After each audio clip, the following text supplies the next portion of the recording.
السلام علیکم ناظرین، پروگرام ہے خبروں سے آگے اور وائس آف امریکہ سے میں ہوں خالد حمید۔ پاکستان میں کام کرنے والے چینی اہلکاروں پر ایک اور شدید حملہ ہوا ہے اور اس مرتبہ 5 انجینئرز اور ایک پاکستانی جان دے بیٹھے ہیں۔ ابتدائی اطلاعات کے مطابق انجینئرز اور دیگر عملے پر مشتمل کئی گاڑیوں کا قافلہ اسلام آباد سے کوہستان جا رہا تھا کہ بشام کے قریب قراقرم ہائی وے پر اس کے قریب دھماکہ ہوا۔ بشام پولیس اسٹیشن میں موجود ایک پولیس اہلکار نے بتایا کہ 12 گاڑیوں پر مشتمل قافلہ داسو ڈیم کی طرف جا رہا تھا کہ ایک بارود سے بھری گاڑی قافلے سے ٹکرائی، جس سے ایک گاڑی میں سوار چینی انجینئرز ہلاک ہو گئے۔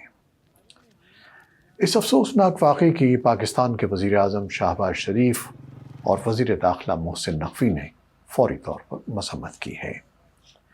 چین کی وزارت خارجہ کے ترجمان نے بدھ کو ایک بیان میں کہا کہ چین پاکستان سے مطالبہ کرتا ہے کہ وہ 5 چینی شہریوں کی ہلاکت کے واقعے کی جلد از جلد جامع تحقیقات کرے اور ذمہ داروں کو انصاف کے کٹہرے میں لائے۔ امریکی محکمہ خارجہ کے ترجمان میتھیو ملر نے معمول کی بریفنگ کے دوران اس پر افسوس کا اظہار کیا۔ پاکستان کے وزیر اعظم شہباز شریف نے چینی انجینئرز پر دہشت گردانہ حملے کے بعد اعلیٰ سطحی سیکیورٹی اجلاس کی صدارت کی۔ اس اجلاس میں اعلیٰ فوجی اور انٹیلیجنس حکام اور وزراء نے شرکت کی۔ ایک بیان میں کہا گیا ہے کہ یہ عمل پاک چین دوستی کو نشانہ بنا رہا ہے۔ اس کا مقصد خاص طور پر دونوں برادر ملکوں کے درمیان بد اعتمادی پیدا کرنا ہے۔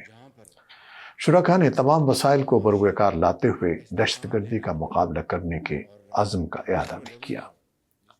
بشام خودکش حملے کے بعد چینی کمپنی نے بجلی پیدا کرنے والے منصوبے تربیلا T5 پروجیکٹ پر کام روک دیا ہے۔ افغان طالبان کی وزارت خارجہ نے بھی چینی شہریوں کی ہلاکت پر افسوس کا اظہار کرتے ہوئے چینی اور پاکستانی حکومتوں سے اس میں ہونے والے جانی نقصان پر تعزیت کا اظہار کیا ہے۔ اسی دوران پاکستان میں چینی سفارت خانہ اور قونصلیٹ جنرل پاکستان میں چینی شہریوں، اداروں اور منصوبوں کی حفاظت اور اس بات کو یقینی بنانے کے لیے تمام ضروری اقدامات کر رہے ہیں کہ ایسے واقعات دوبارہ رونما نہ ہوں۔ ایسے واقعات کی پاکستان کے وزیر اعظم سمیت تمام حکام شدید مذمت کرتے ہیں، لیکن پھر بھی یہ واقعات روکے نہیں جا سکے۔ واضح رہے کہ داسو کے مقام پر ڈیم کی تعمیر کا پروجیکٹ جاری ہے۔ اس پروجیکٹ پر کام کرنے والے چینی انجینئروں پر ماضی میں بھی حملے ہوتے رہے ہیں۔ جولائی سن 2021 میں اپر کوہستان کے علاقے داسو میں ڈیم کی تعمیر کے دوران دہشت گردی کا ایک واقعہ پیش آیا تھا۔ اس حملے میں ڈیم کی تعمیر پر کام کرنے والے 9 چینی انجینئر سمیت 13 افراد ہلاک اور متعدد زخمی ہو گئے تھے۔ بعد ازاں ایبٹ آباد کی انسداد دہشت گردی کی عدالت نے نومبر سن 2022 میں اپر کوہستان میں ڈیم کی تعمیر کے منصوبے پر کام کرنے والے چینی انجینئرز پر حملے کے مقدمے میں 2 ملزمان کو سزائے موت سنائی، جبکہ 4 دیگر نامزد ملزمان کو عدم ثبوت کی بنیاد پر بری کر دیا گیا تھا۔ گزشتہ برس 26 اپریل کو جامعہ کراچی میں چینی ثقافت اور زبان سکھانے والے ادارے کے باہر خودکش دھماکے میں 3 چینی اساتذہ اور 1 پاکستانی ڈرائیور ہلاک ہو گئے تھے۔ دھماکے کی ذمہ داری کالعدم بلوچ لبریشن آرمی نے قبول کی تھی۔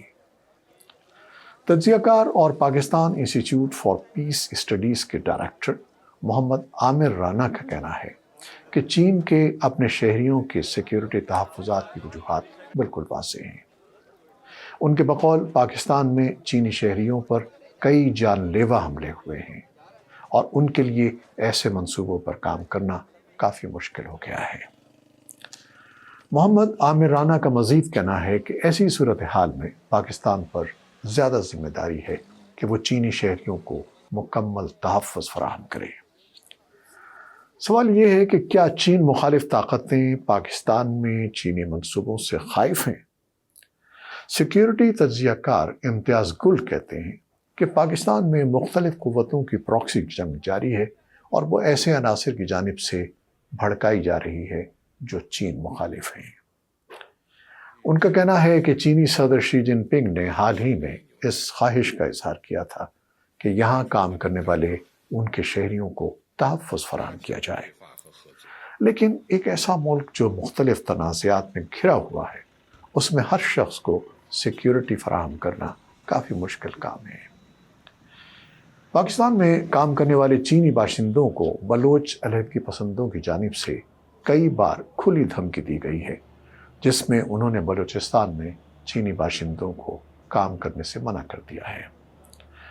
ان بلوچ علیحدگی پسندوں کا خیال ہے کہ چین اس طرح بلوچ سرزمین پر قبضہ کرنے کی کوشش کر رہا ہے، مگر ان چیلنجز کے باوجود چین اس بارے میں پرعزم نظر آتا ہے کہ وہ پاکستان کو اکیلا نہیں چھوڑے گا، اور سی پیک سے متعلق منصوبے جلد مکمل کیے جائیں گے، اور پاکستان بھی چین مخالف عناصر کو کچلنے کی بھرپور کوشش کر رہا ہے۔ تو ناظرین، یہ تمام صورتحال آپ کے سامنے ہے۔ ایسے میں آپ کیا سمجھتے ہیں کہ کیسے اس کو کنٹرول کیا جائے کہ چینی منصوبے پایہ تکمیل کو پہنچے اور پاک چین دوستی کو بھی کوئی نقصان نہ پہنچے؟ بظاہر یہ مشکل کام ہے، لیکن کیا یہ ممکن ہے؟ اپنے رائے دیجیے گا، ہم منتظر رہیں گے۔ اللہ حافظ۔